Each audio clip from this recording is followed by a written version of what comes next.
Hola Manuel, un abrazo, ¿cómo estás? Buenas tardes, Rubén, ¿cómo te va? Un gusto estar contigo. Bueno, dame una visión de lo que estás viendo vos y como empresario lo que te comentan otros empresarios allí en la bolsa de la situación por la que está pasando el país. Bueno, es una pregunta un poco amplia, pero me da pie para poder decir algunas cosas que sí, que nos preocupan, que sabemos que tienen solución y que deberían ya haber tenido solución en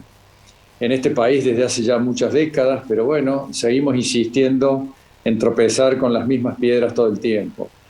La verdad es que el problema que tenemos es que nosotros estamos con un rumbo equivocado en materia política y económica, nos estamos alejando del mundo, nos estamos aislando, estamos desafiando al mundo, inclusive el discurso del presidente el otro día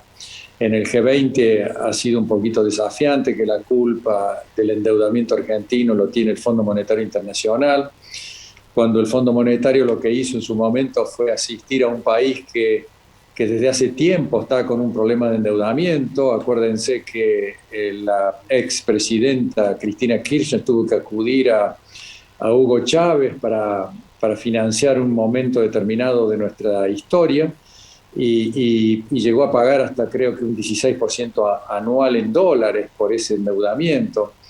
Entonces, creo que es injusto atribuir a una institución como el Fondo Monetario, que está creada por países para casualmente asistir a los países que tengan dificultades financieras y se puedan reconstituir rápidamente, y lo hace con intereses muy bajos, el 3% anual, 4% anual a lo sumo. Entonces, estas son los comentarios y las actitudes que le hacen daño al país, porque en el fondo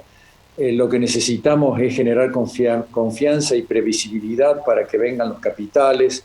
para que el país se normalice, para que el país no tenga esta situación de entrar en default en cualquier momento, de dejar de pagar sus compromisos externos, lo que significaría aislarlo definitivamente del mundo. Un país no puede subsistir si no tiene crédito internacional, si no tienen las empresas acceso al crédito internacional de los grandes bancos. Y esto es lo que está frenando la economía argentina, pero no solamente eso, está frenando también las intervenciones de la economía que este gobierno está realizando permanentemente, cepos cambiarios. Ya tenemos un cepo cambiario que tiene un 100% de brecha en este momento entre el oficial y el paralelo, el libre, que podríamos denominarlo, y eso genera grandes tensiones, generan grandes incertidumbres, y no es casualidad que haya también controles de precio. En este momento hay congelamientos de precio, y todavía un país como el nuestro que crea en los congelamientos de precios, que van a tener realmente un resultado positivo, es tomarnos realmente a toda la sociedad como que somos ingenuos. ¿A quién se le puede ocurrir que el gobierno puede controlar los precios de todos los supermercados del país, de todos los almacenes del país, de todos los comercios que tiene un país en distintos pueblos, ciudades del interior, en los barrios de las periferias de las grandes ciudades urbanas del país? Todo esto muestra realmente una gran insensatez, y con esta gran insensatez que estamos viviendo es lo que genera los desequilibrios fiscales también, la emisión de moneda, la inflación que lleva a estas dos anteriores problemas a generar un proceso inflacionario que ahuyenta las inversiones, que genera incertidumbre en los empresarios. Bueno, todas estas cuestiones son las que están limitando a un país como el nuestro, que podría ser realmente una potencia mundial, como lo fue hasta mitad del siglo pasado, cuando la libertad, el libre mercado, la integración al mundo eran la regla, y no como ahora, que no estamos ni integrados al mundo, no tenemos libertad, no tenemos libre mercado, sino que el Estado se ocupa de todas nuestras actividades, y eso ha generado un gran desaliento. No por casualidad, y con esto termino, Rubén,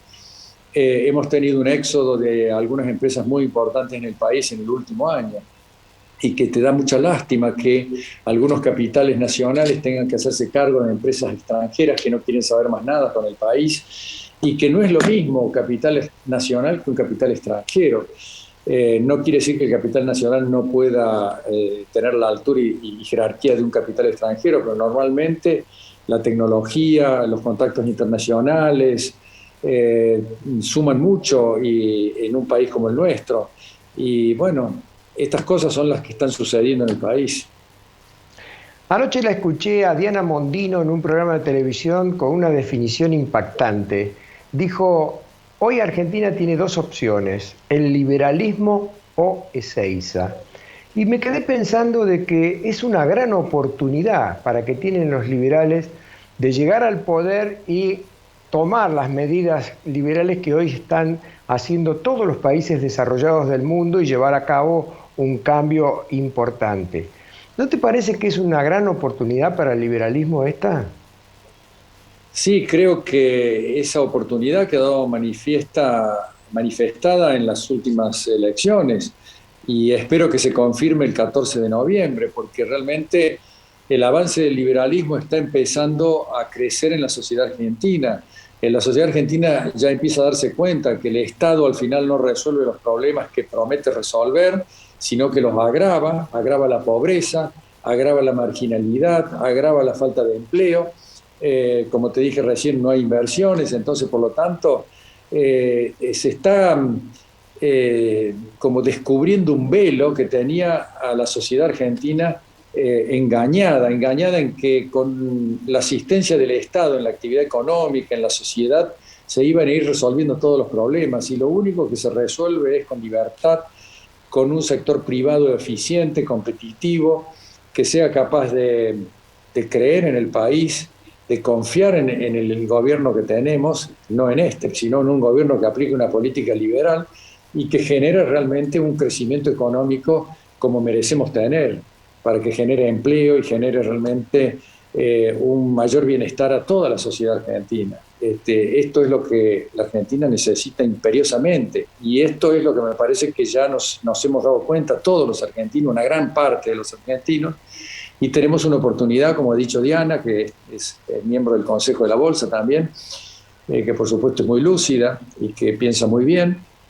que es una gran oportunidad de que de una vez por todas abandonemos el socialismo, que es lo que caracteriza estas políticas económicas que he descrito, y me parece que eso va a suceder porque la situación económica ya no da para más. Tenemos desequilibrio fiscal, tenemos una situación de falta de dólares para importar no solamente mercaderías, sino insumos para la industria. La industria automotriz está proveyendo autos solamente prácticamente nacionales. Los autos importados han dejado de entrar al país y eso es porque el Banco Central no quiere entregarles dólares para que puedan importar ese tipo de vehículos. Y eso genera una tensión que al final termina pagando el consumidor más caro los productos y en definitiva es un perjuicio para la sociedad en su conjunto.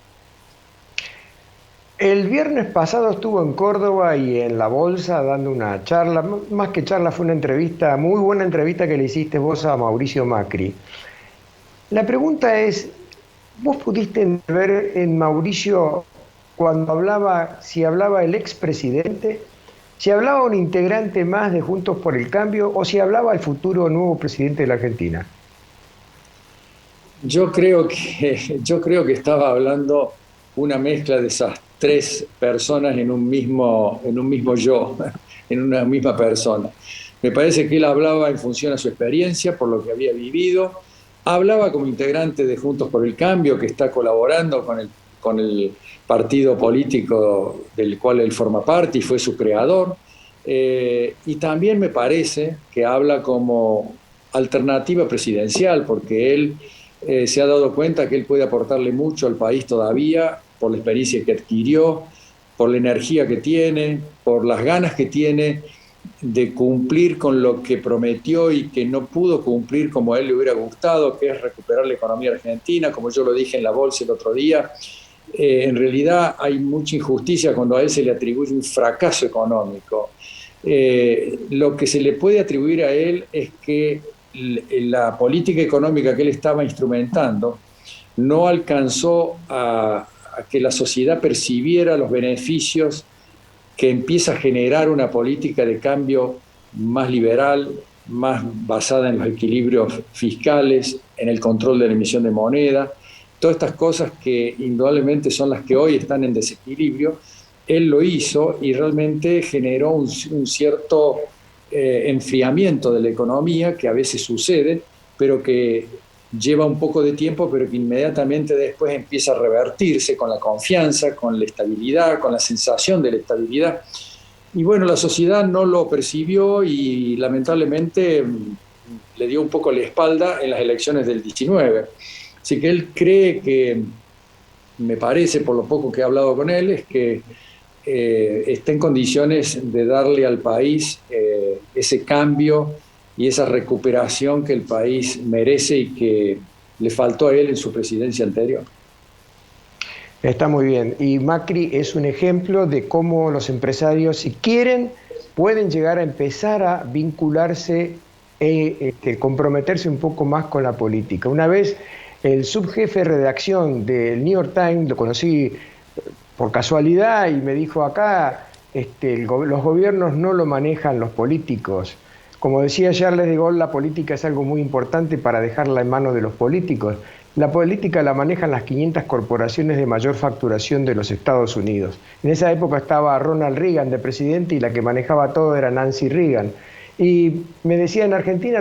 él porque conocía Argentina, porque era un cubano, me decía, en Argentina los empresarios no se quieren involucrar en política y tienen que empezar a hacerlo, porque si no siempre va a seguir la filosofía populista de izquierda gobernando. Y así ha sido desde el 86 hasta ahora, salvo la excepción de Macri, un poco, si querés, Menem, pero el resto ha sido por esa tendencia. Y vos que estás en contacto con los empresarios, ¿no pensás que deberían empezar de a poco a ir involucrándose un poco más en la política? Bueno, muy buen punto este que has tocado, porque casualmente es una de las cosas que yo toqué el otro día también. Vos sabés que yo me involucro en esta posición política, estoy librando una batalla por las ideas desde la bolsa, casualmente para demostrar que los empresarios tenemos un discurso o una elección política que está basada en los principios que yo te acabo de definir, de la libertad, libre mercado, etcétera, de los grandes equilibrios macroeconómicos para que el país empiece a funcionar. Y esto lo hemos empezado a expandir desde la Bolsa, el G6 en Córdoba, la mesa de enlace del sector agropecuario y la Bolsa de Cereales. Son 12 instituciones que más o menos pensamos básicamente lo mismo, lo que yo acabo de describir. Y desde esa unión que hicimos en Córdoba hemos logrado que otras 34 instituciones empresarias de Mendoza, Entre Ríos y San Juan, además de Córdoba, se sumen para defender estos principios y estas ideas. Y hemos lanzado ahora una especie de promoción, de publicidad, más bien cívica, diciéndole a la sociedad que tiene que reflexionar en este proceso electoral, votar con conciencia, saber que el voto tiene un gran valor y si quiere cambiar el país tiene que comprometerse con el voto. Y esto lo hemos hecho un movimiento empresario, que son 350 empresarios, cámaras empresarias de esas 4 provincias, de primero, segundo y tercer grado. Las 34 que te dije originalmente son de primer grado. Y con segundo y tercer grado se ha logrado juntar 350 cámaras empresarias. Creo que es un gran paso y que vamos a tratar de consolidar en el futuro. Y estoy convencido que los empresarios tienen que jugar un rol vital. Lo que pasa es que no ha habido convicción en los empresarios sobre estos principios y estas políticas. En Argentina los empresarios han sido muy propensos a seducir a los funcionarios públicos para lograr protecciones, privilegios, cerrar la economía para que sea más fácil vender y ganar dinero sin demasiado esfuerzo, sin demasiada inversión, y eso le hace un gran daño, no solamente a la economía, sino a los consumidores también, porque en definitiva pagan más caro los productos de esta forma. Yo creo que esto tiene que revertirse, hay muchos empresarios que están comprometidos, a mí me han llamado algunos de Buenos Aires para también trabajar en conjunto sobre este tema, y creo que se va a ir logrando, porque el liberalismo a la larga es el sistema de la sensatez, de la lógica, de la interpretación del espíritu del ser humano. Entonces, esto es inexorable. A la larga vamos a tener que volver al liberalismo o vamos a tener que necesitar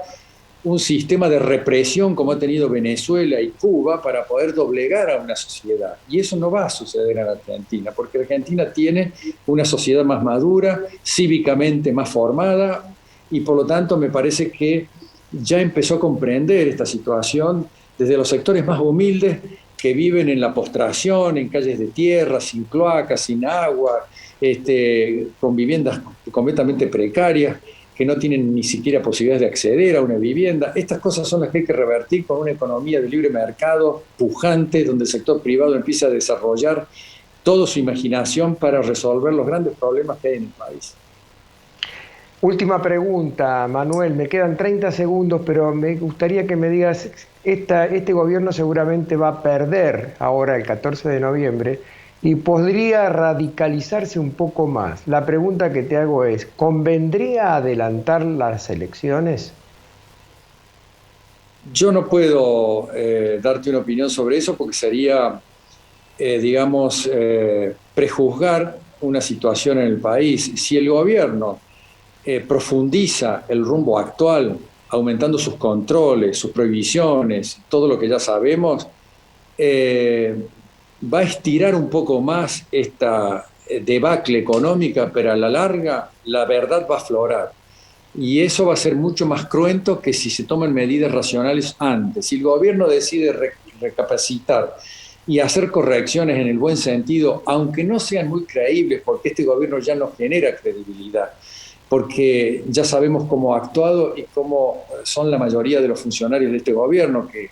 han mentido en muchas circunstancias y han deformado la realidad, que es un poco la especialidad de este gobierno. Y esto, si es así, obviamente no va a ser fácil que ellos traten de cambiar este rumbo. Lo pueden hacer y si lo hacen, con eso van a mejorar un poquito las expectativas, nombrando un mejor ministro de Economía o dándole al ministro actual, que no es tan malo, pero que no tiene el respaldo del poder político, darle la posibilidad de que ejecute un plan más liberal, más razonable, no digo liberal, pero por lo menos más razonable, y que se evite una debacle económica, que sería realmente una lástima que el país incurra en esa situación y que haya un colapso también político, porque la inestabilidad económica lleva a una inestabilidad política. Para tener Muy, estabilidad política hace falta la estabilidad económica. muy claro, Manuel, muchas gracias. Hasta el próximo encuentro y un gran abrazo. Igualmente, Rubén, un placer estar contigo. Gracias.